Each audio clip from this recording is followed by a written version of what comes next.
అవి అందరికీ సుడులు బీరకాయలు. ఇన్ని రోజులు అయితే కూరగాయలు వెళ్ళలేవు, ఇప్పుడైతే వెళ్తున్నాయి. బీరకాయలు అయితే గిన్నె వెళ్ళినాయి. సుడులు కొడవలు బట్టి కొయ్యాలి, కానీ నేను ఇప్పుడు చేత్తోనే తెంపుకున్నా. ఇట్లా కాస్తున్నాయి మంచిగా, బాగా తీయగా ఉంటుంది. ఇప్పుడు తాజా తాజా ఫ్రెష్ ఉంటుంది. కూర అనుకున్నా కానీ బాగా తీయగా వస్తుంది, సూపర్ వస్తుంది. ఒక్క 2 ముద్దలు ఎక్కువ తినాలి. చూడాలి బొప్పాయి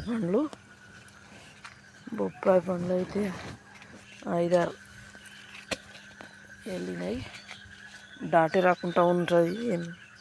నాటేసిన ఇట్లా పెద్దది ఉన్నది. ఇగో ఇది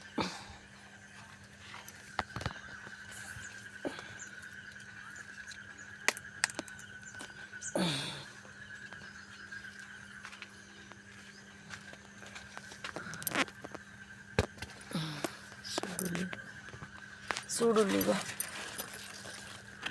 ఇవి 2, అవి 3, ఇంకా 2 అయితే ఉన్నాయి.